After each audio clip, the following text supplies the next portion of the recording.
Okay folks, welcome back to the channel. So to accompany my Cultic Chapter 2 review today, I'm also just going to cover some Steam Deck specifics here. If you really want to get into the nitty gritty of what Chapter 2 is all about, please see my review. So this is really going to focus on performance and settings within the Steam Deck itself and how well it actually plays when you're playing Chapter 2.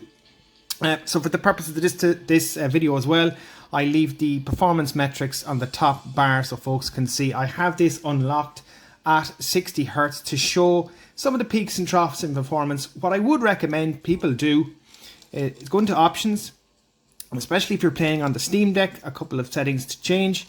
Going into video, make sure you set your 1280 by 800 screen resolution, so set it according to your actual Steam Deck.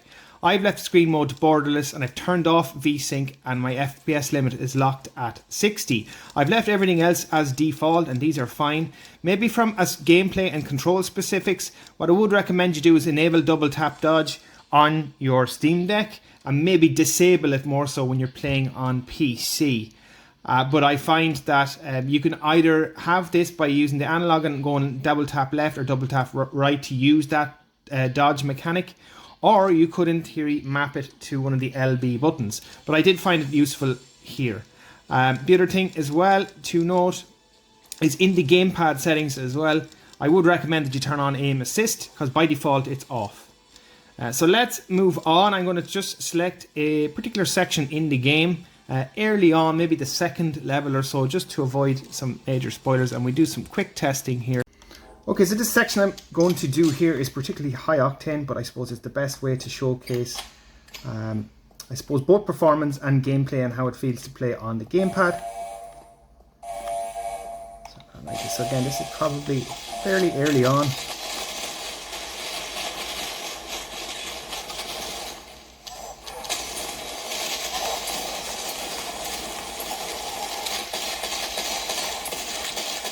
Nice.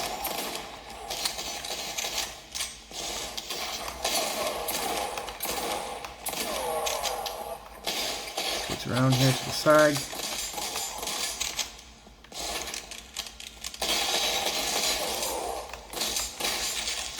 Yeah, take that bitch. So yeah, I say we're averaging in around 40 to 60 FPS. What I would recommend here is that people probably consider for stability across the board, I suppose, throughout your playthrough, it's probably better off doing this at 40 FPS locked. And if you don't know and you're not familiar with the Steam Deck, you can do that here through the performance menu, and you could in theory drop that down to 40 and go back up, but I'm going to put it back up to 60 again because I want folks to be able to keep an eye on the actual peaks and troughs of the performance.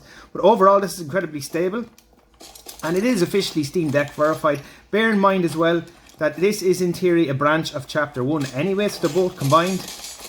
Oh, this big bastard. Get up there, lad. Away from me. So I'm going to have to get some of that double barrel. Oh no!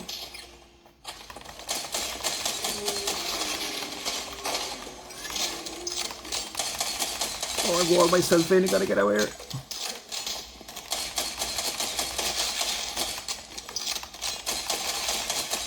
Going for those headshots. So yeah, as I said, important to put on auto aim, I suppose, when you're using a controller.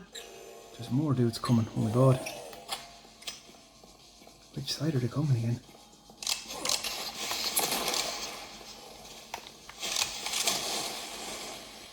Let's use up some of this dynamite.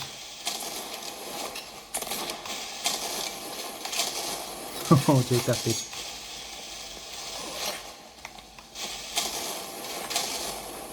Surely he's dead. Fucker, he's not dead. There we go. Nice. There's more dudes down there. So yeah, I think overall it's really playable in handheld mode on the Steam Deck.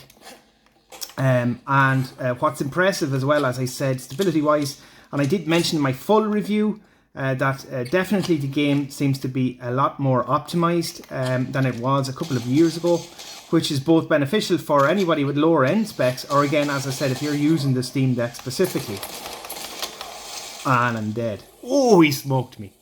Anyway, folks, hopefully this has been helpful for Steam Deck specific information. And yeah, don't forget to check out my full review and thoughts of the actual game over on my channel. And do let me know what you think down in the comments. I'll see you in the next video, folks. Thanks for watching.